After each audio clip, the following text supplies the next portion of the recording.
You will meet, in your lifetime, men and women who try to feel tall by making you feel small. They may never admit it, and they may not even be fully aware of it themselves, but you will feel it. You will feel it in their tone, in their stare, in the way they speak over you or freeze you out of the conversation. And if you are not prepared, a part of you will quietly begin to shrink in their presence. Picture a boss who raises his voice across a table, not to clarify a point, but to dominate the room.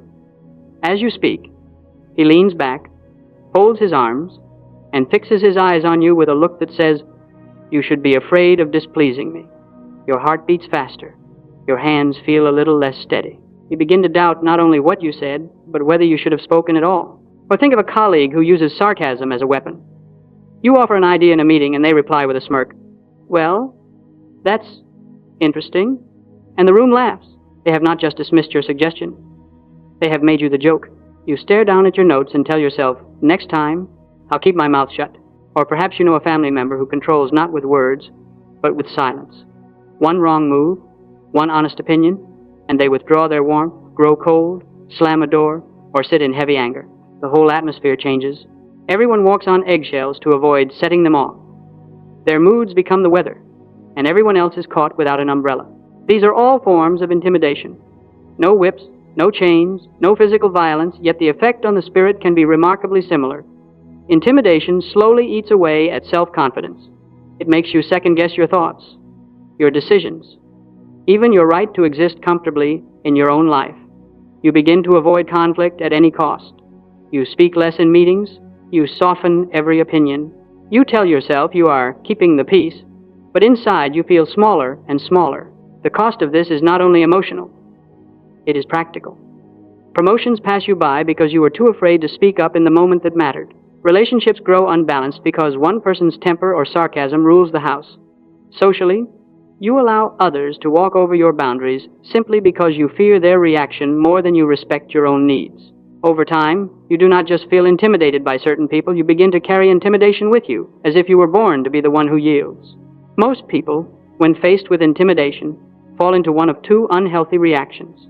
Some attack back. They raise their voice, throw sharper words, and meet aggression with aggression. For a brief moment, they feel powerful. But what they truly create is escalation. The conflict grows hotter, harsher, more damaging. Respect is not earned, it is burned away. Others do the opposite. They shrink. They apologize when they have done nothing wrong. They laugh nervously to cover their hurt. They avoid subjects, avoid people, avoid opportunities, anything to keep the peace.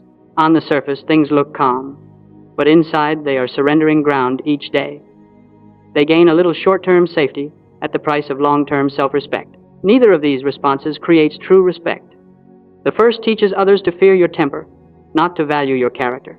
The second teaches others that your feelings and needs can be ignored without consequence. In both cases, you walk away from the encounter feeling either ashamed of how you behaved or disappointed in how little you stood up for yourself. But there is a third way, a path of calm, quiet strength. You do not need to shout to be strong, and you do not need to crumble to be kind. You can learn to handle intimidating people in a manner that keeps your dignity, protects your self-respect, and over time teaches others that you are not to be pushed around, nor pushed into becoming someone you are not. In this talk, I will show you how. I will show you how to understand what lies behind intimidation, so you stop taking it as a verdict on your worth. I will show you how to steady your body and your voice when your nerves are shaking. I will give you words, simple, respectful phrases you can use when someone tries to overpower you. And most importantly, I will help you become the kind of person who can look intimidation in the face without losing yourself. You may not be able to avoid every harsh boss, every cutting colleague, or every difficult family member, but you can decide who you will be when you stand in front of them. And that decision, more than their tone or their temper, will determine whether you walk away from those moments feeling small or quietly strong. For many years, I watched the way people speak to one another on trains, in offices, in classrooms, at dinner tables, and I came to see something that surprised even me. Those who intimidate are often the ones most afraid of losing control, afraid of losing face, afraid of losing power. They raise their voice, harden their eyes, or sharpen their words, not because they feel strong, but because deep down they feel threatened. When a person does not know how to inspire cooperation, they reach for cruder tools. Instead of winning your agreement, they try to force your submission. Volume, posture, Cutting remarks and cold silence become weapons in their hands. They do not know how to lead, so they try to frighten. They do not know how to persuade, so they try to overpower. Intimidation is the language of insecurity. This realization is important because most of us take intimidation far too personally. A harsh tone feels like proof that we are inadequate. A cruel joke feels like confirmation that we are foolish. An icy silence feels like evidence that we are unworthy of attention. We treat every intimidating gesture as a verdict on our worth. I would like you to consider another possibility. When someone tries to intimidate you, they are not delivering a verdict on your worth.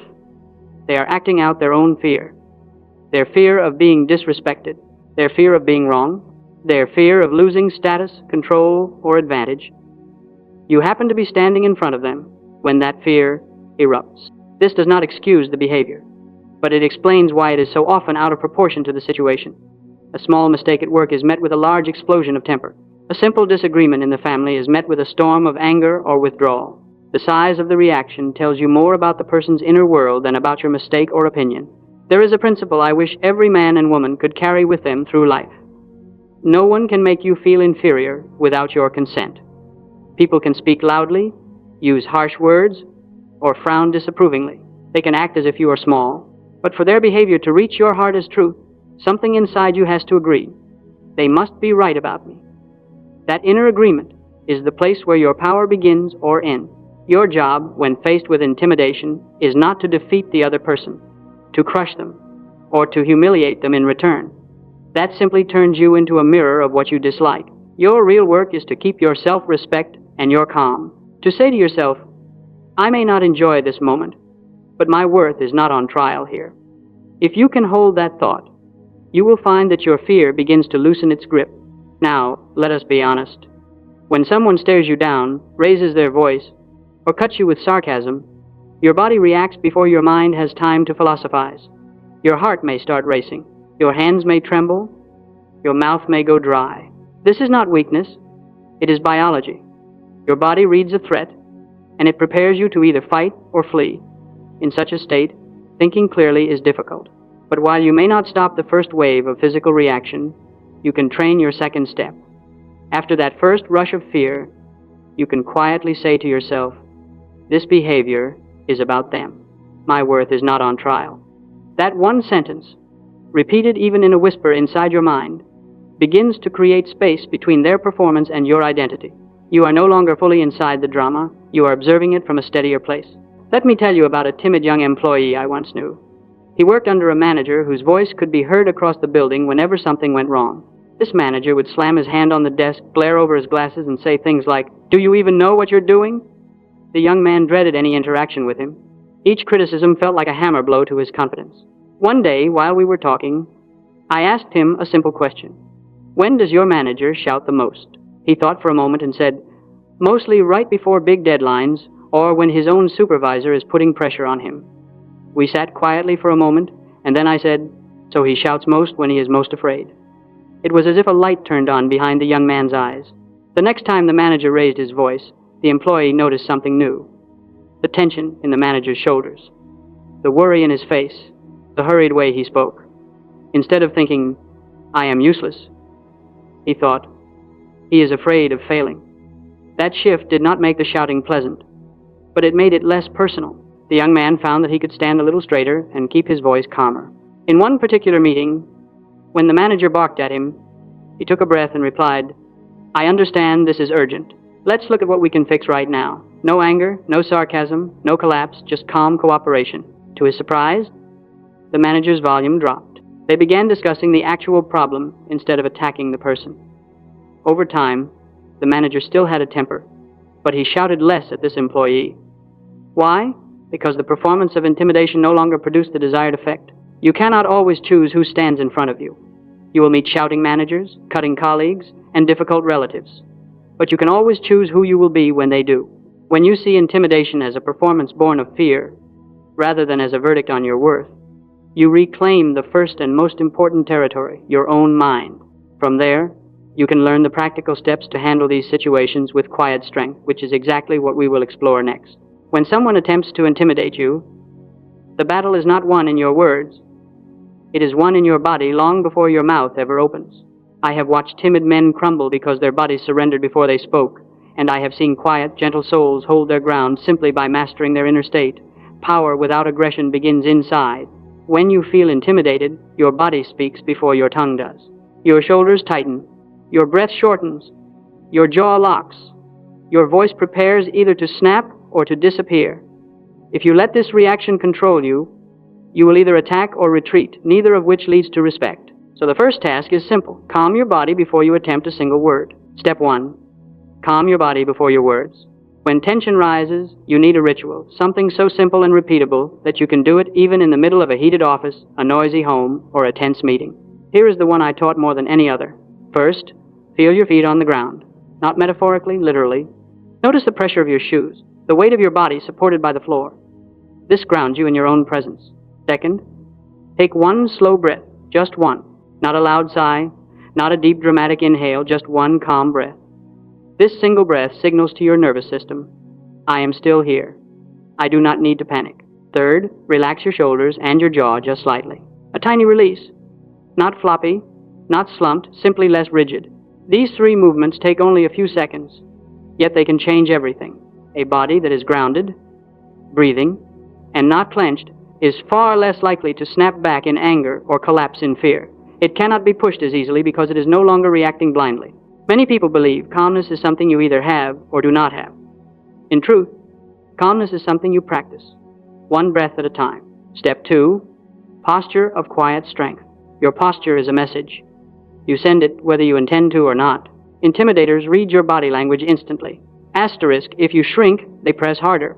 Asterisk, if you puff yourself up, they escalate. Asterisk, if you stay calm and steady, they often soften even if they don't show it right away. Quiet strength is not dramatic. It looks like this. Asterisk. Stand or sit upright, not stiff, not slumped. Asterisk.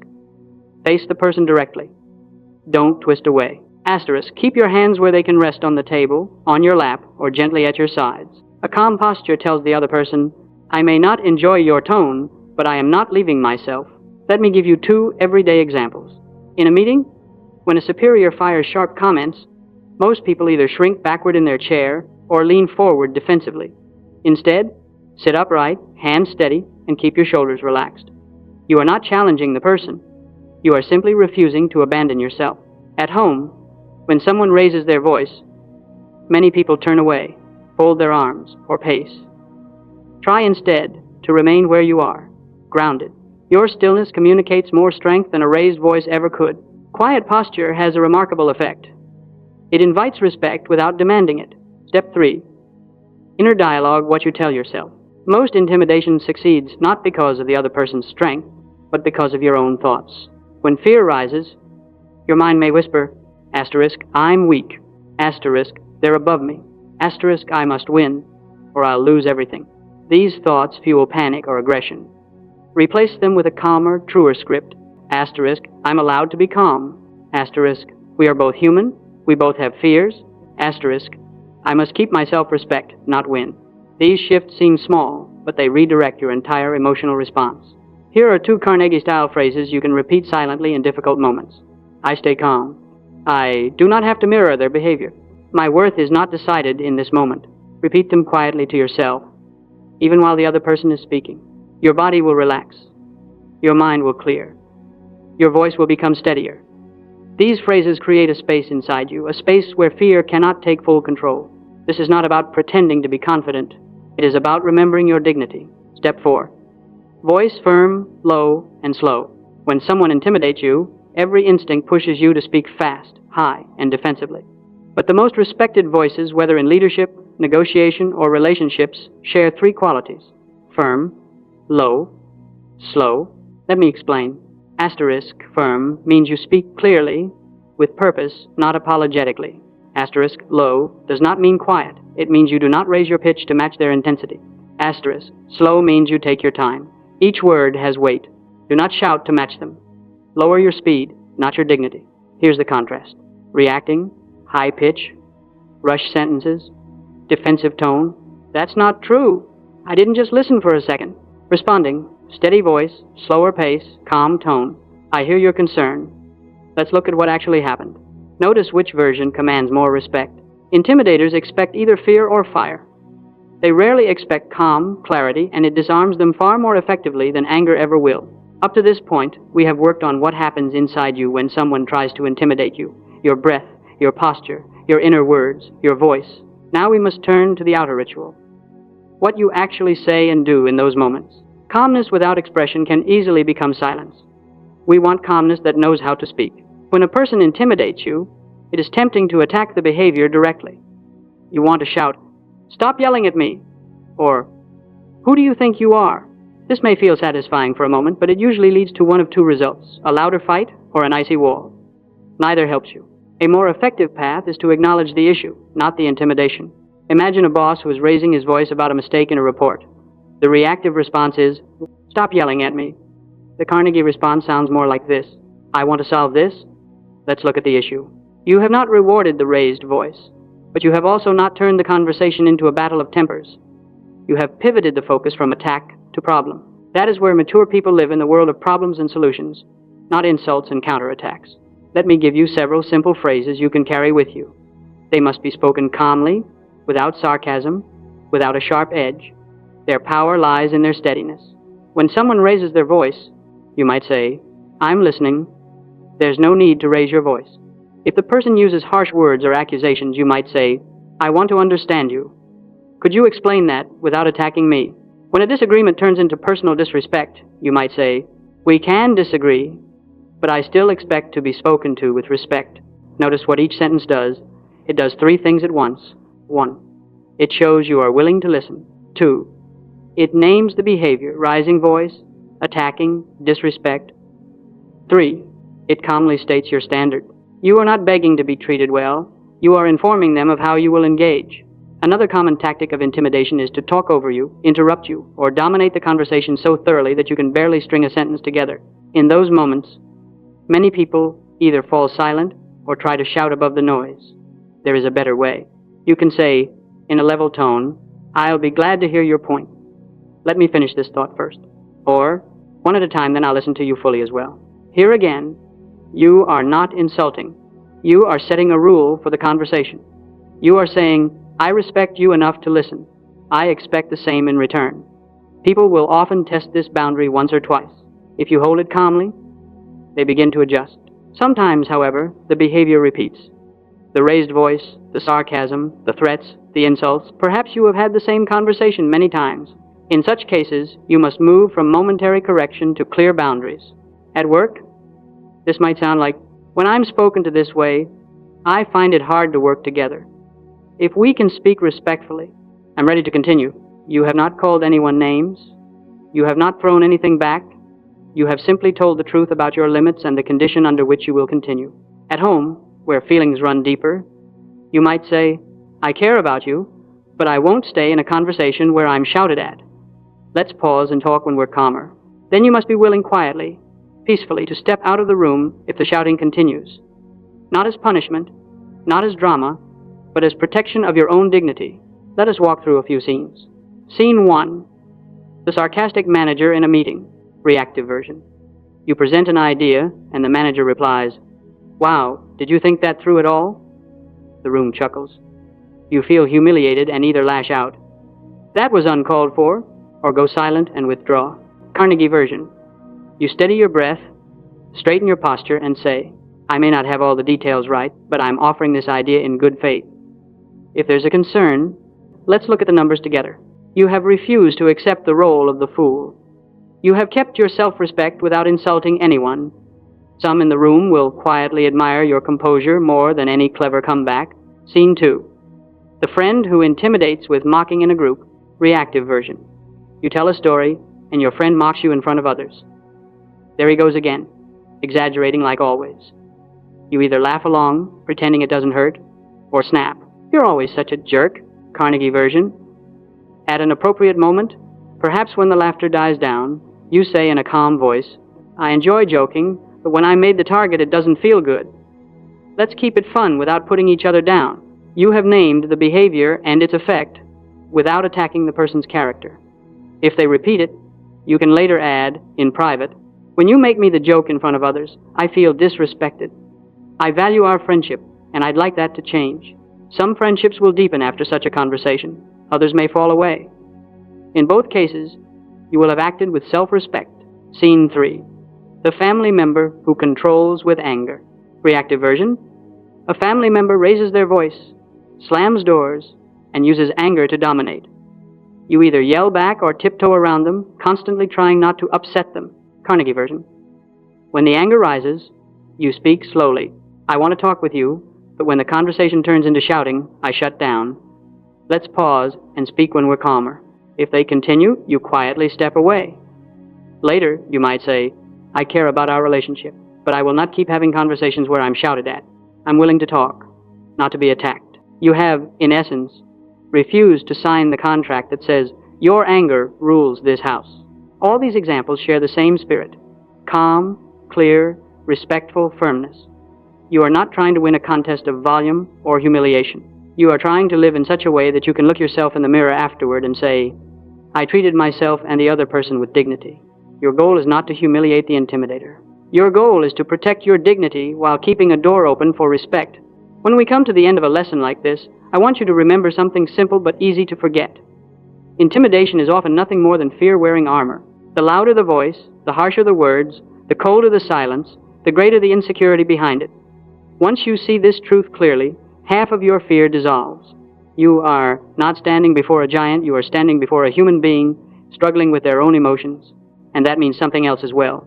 You are not on trial. Your worth is not determined by a raised voice, a cutting remark, or a tense stare across a conference table. You do not become smaller just because someone wants you to feel small. You do not lose your dignity unless you hand it over. Everything we've practiced in this lesson leads to one essential skill, the ability to remain yourself when someone else loses themselves. You now know the inner ritual, asterisk, a single grounding breath, asterisk, a posture of quiet strength, asterisk, a calm, steady voice, asterisk, and an inner dialogue that protects your worth instead of surrendering it.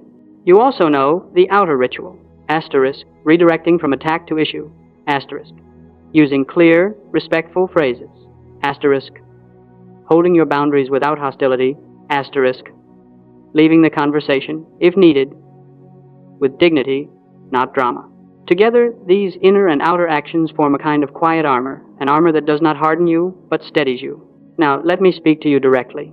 You may have thought of yourself as someone who can't handle strong personalities, someone who trembles when a voice rises, someone who falls silent when confronted, someone who always gives in just to keep the peace.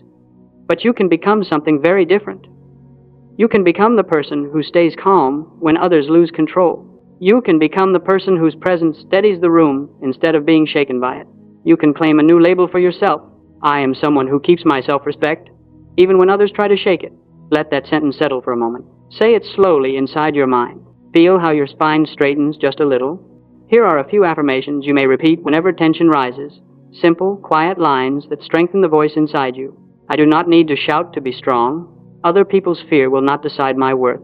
I can stay calm and speak firmly under pressure. These are not just phrases, they are habits of thought, and habits of thought become habits of presence. Now here is your practice challenge for the coming days. Next time someone raises their tone or uses pressure, 1. Take one breath. 2. Straighten your posture. 3. Speak one calm boundary phrase. Do not aim for perfection. Aim only to keep 1 ounce more dignity than you kept yesterday. At the end of the day, ask yourself, did I keep my self-respect? If the answer is yes even once, that is victory. Quiet victories accumulate. They transform shy people into steady ones, nervous people into confident ones, and intimidated souls into respected human beings. If you've ever felt small in front of others, remember this. You can grow taller on the inside first, and once you grow there, no one can shrink you again. Before you go, I'd love to hear from you. Where are you from? How old are you? In what area of life do you face intimidation most? Work, family, social life? Share it in the comments. And if you want more Dale Carnegie-style lessons on staying calm, speaking with confidence, and earning genuine respect, subscribe. There is much more ahead for you.